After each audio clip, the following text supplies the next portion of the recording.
Hello, this is my first lecture on abstract algebra. I'm Ms. Ranjana Datta from the Department of Mathematics, the Graduate School College for Women. Let G be a non-empty set equipped with a binary operation denoted by operation, that is A operation B, or more conveniently AB represents the elements of G obtained by applying the said binary operation between the elements A and B of G taken in that order. Then this algebraic structure G operation is a group if the binary operation satisfies the following postulates. Now, what are the postulates? See, now first postulate is closure property.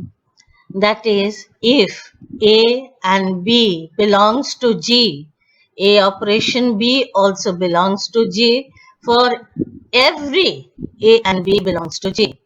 Second postulate, associative property, that is A operation B together taken operation C is equal to A operation B operation C together. For every A, B, C belongs to G. Now, third postulate is existence of identity. There exists an element E that also belongs to G such that E operation A is equal to A operation E for every A belongs to G. Then this element E is called the identity element. Next, the fourth postulate is existence of inverse. Each element of G possesses inverse. In other words, if A belongs to G, this implies there exists an element B that is also belongs to G such that B operation A is equal to E equal to A operation B. The element B is then called the inverse of A, and we write it as B is equal to A inverse. Thus, A inverse is an element of G such that A inverse operation A is equal to E equal to A into A or inverse. A operation A inverse. Now, if these four postulates are satisfied, then we call it as a group. Again, what are the abelian group? So, if the commutative law holds, then we call it as a commutative group. Beside this four property, again one more property, a group G is said to be abelian or commutative if in addition to the above four properties, the following postulate is also satisfied. What is that? That is commutative law. That is, A operation B should be equal to B operation A for every AB belongs to G. Now, take some example of a group. Suppose we take the set of integers. Set of integers represented by I is all positive numbers, also all negative numbers, and including 0. That is all minus infinity to infinity, all the numbers including 0. Now, to prove that whether it is a group or not, we first prove the first property, that is closure property. If we take A and B as minus 3 and minus 4, not minus 4, minus 3 and 4, suppose. Then if the operation is positive, that is addition, then A operation B, that is minus 3 plus 4, should be equal to 1. And we know that it is also belongs to set of integers. Now for the second property, that is associative property. We have to take three element of a group. That is, if we take 2, 3 and 5, suppose, then taken together 2 and 3, we get 2 operation 3, that is 2 plus 3, that is 5, operation 5, that is plus 5, that is 10. And on the right hand side, A is separated, that is 2 is separated, operation 3 plus 5. 3 plus 5 is 8, plus 2 is 10. So the left hand side value is equal to right hand side. So the associative property also holds in this case. For the third property, that is the identity element, suppose A is equal to 10. And since the operation is addition, A plus E should be equal to E plus A. So if A is equal to 10 plus something, that will be equal to A, and that something will be equal to 0. So the identity element in this case is equal to 0. And 0 is a member of set of integers. So this property also holds here. Now the next property is the existence of inverse. If A belongs to G, we have to find some element in G such that A operation A inverse should be equal to E.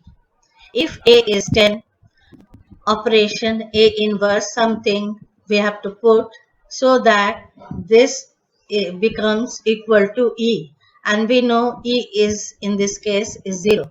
So A inverse should be equal to minus 10. So in this case, we can see that the set of integer is a group under the operation addition. Now to prove the abelian group, we have to prove that A operation B should be equal to B operation A.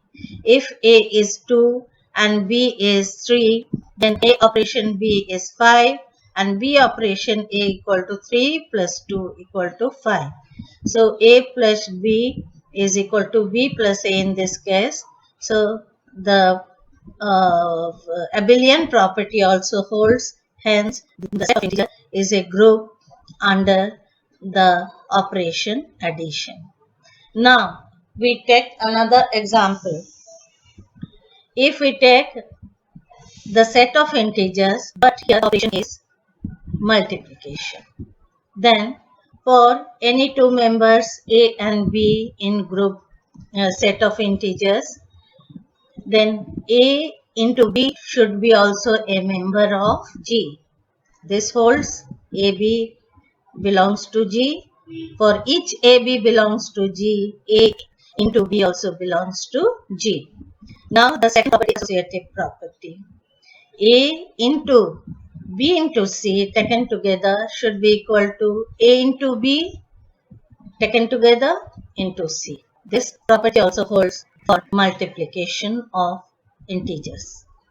Now the third property is the identity element.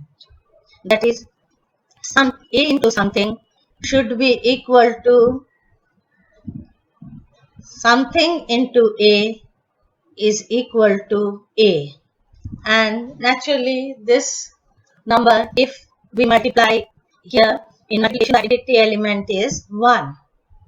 So A into something means if A is 5, then 1 by 5 should be the inverse of A, and that should be equal to 1. But 1 by 5 is not a member of this set of integers. So since the third property does not hold, hence the set of integer is not a group under operation multiplication. Now take another example of set of natural numbers. the set of natural numbers, we know this includes 1, 2, 3 up to infinity, all positive numbers, not 0, not the negative numbers. If we take the operation addition here also, if we add two things, then that is also a positive number. So the abelian group, so the closure property, so the closure property hold in this case. If A and B belongs to G, then A plus B also belongs to G. That is closure property. Second property is associative property. If we take three numbers from this natural numbers, we know that A plus B plus C is equal to A plus B plus C. So the associative property also holds in this case. The third property, A plus something should be equal to something plus A is equal to A. So this number, if the operation is addition, so this number should be equal to 0. But because we know A plus 0 is equal to 0 plus A is equal to A. But 0 is not a member of this set. Hence, the set of natural numbers is not a group under the operation addition. Going to explain the properties of a group. Now, we know I will continue for uniqueness of identity. As we know, E is the identity element of a group, and suppose that there are two identities, say E and E dash are the identities. We know E belongs to G and E dash also belongs to G if there are two identities E and E dash. When E dash is the identity and E is an element, so E dash is equal to E dash, E is equal to E dash. And if E is an identity and E dash is an element, then E dash is equal to E dash is E equal to E. Hence, E dash is equal to E dash E is equal to E equal to E dash. Hence, we get E is equal to E dash.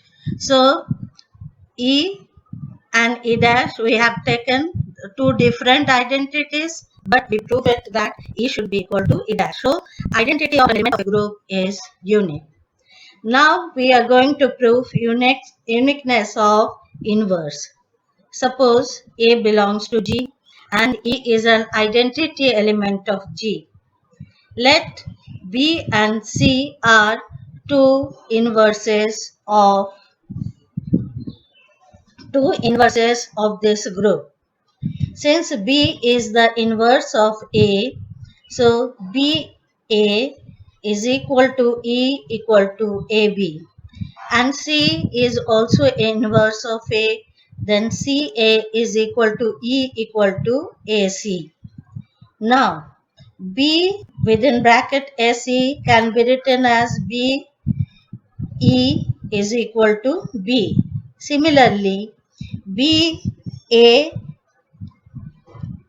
within bracket, then C is equal to E into EC is equal to C.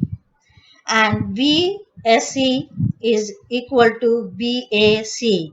Since ABC belongs to G, here we see the associative property holds. Hence, ABC belongs to G. We prove that B is equal to C. Hence, the inverse of a group is unique, and as we know, E is the identity element, then E into E is equal to E, so E is equal to E inverse. So the identity element E is equal to E inverse. Now third, if the inverse of A is A inverse, then inverse of A inverse is A. That is, we have to prove inverse of A inverse is equal to A. if E is the identity element and A inverse is the inverse of A, that is A is an element of G, then A inverse is equal to A inverse A is equal to E. Now, multiplying by inverse of A inverse on both sides. So, inverse of A inverse A is equal to inverse of A inverse E, and this is equal to inverse of A inverse. Similarly, so inverse of A inverse into A is equal to inverse of A inverse. So E A is equal to inverse of A inverse. EA is equal to A is equal to inverse of A inverse. So this implies that inverse of A inverse is equal to A. If A is an element of G and if the operation addition is applied, then minus A is the inverse of A. So in this case, minus A within bracket minus A is equal to A.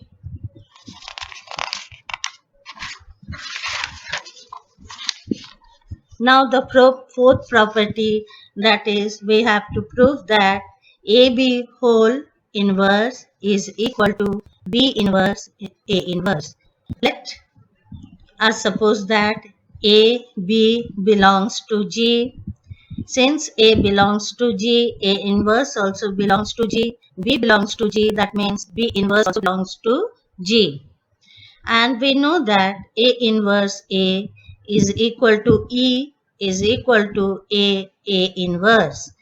Also, B inverse B is equal to E equal to B inverse. Now take AB within one bracket and B inverse A inverse in another. And as we know, according to the associative property, A B inverse taken together and last A inverse separately, A into B inverse in one bracket and last one A inverse. This is equal to A and B inverse is equal to E and A inverse. That is equal to A inverse and that is equal to E. Now again taking B, now AB within one bracket and B inverse A inverse in another bracket is equal to E. Now B inverse A inverse in one bracket and AB in another bracket. Then this can be written as B inverse within bracket A inverse A bracket close, then B. This may be written as B inverse E B and that is equal to B inverse B is equal to E. Now from the above and this we can write it as AB in one bracket, B inverse A inverse in another bracket is equal to B inverse A inverse in one bracket into AB in another bracket is equal to E. So if AB whole inverse is equal to B inverse A inverse. If we take AB as A, B inverse A inverse as capital B, and this is equal to B inverse A inverse. So AB inverse is equal to B inverse into A inverse. If the group is an abelian group, then AB is equal to BA. So in place of AB, we can write it as BA. And so BA inverse is equal to B inverse A inverse. If the operation is additive, then we can write BA inverse as A plus BE minus is equal to minus B inverse minus B plus A inverse minus A.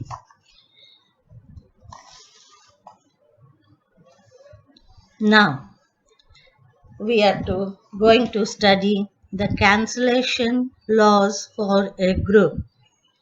According to the cancellation law, let A, B, C belongs to G.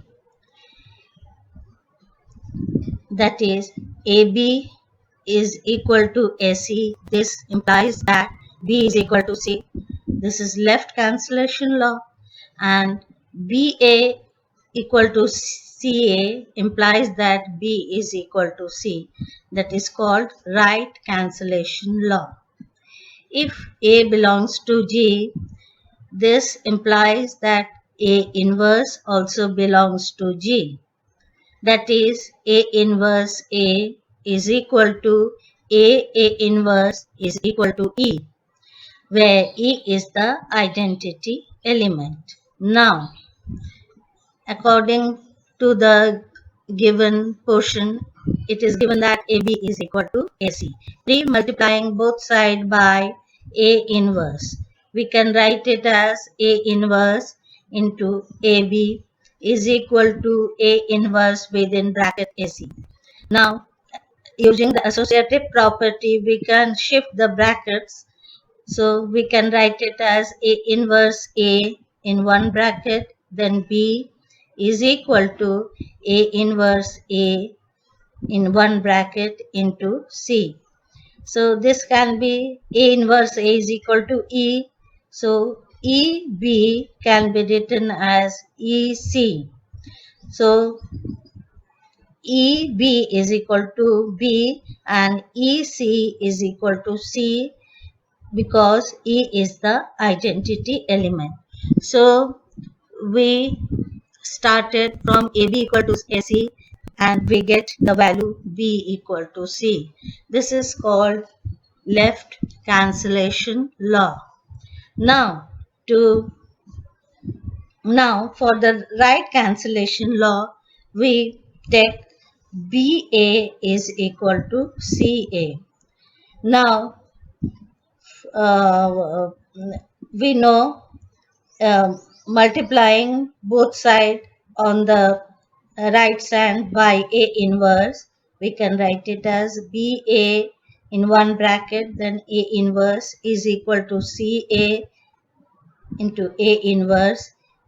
Then using associative property, we can write BAA inverse is equal to CAA inverse.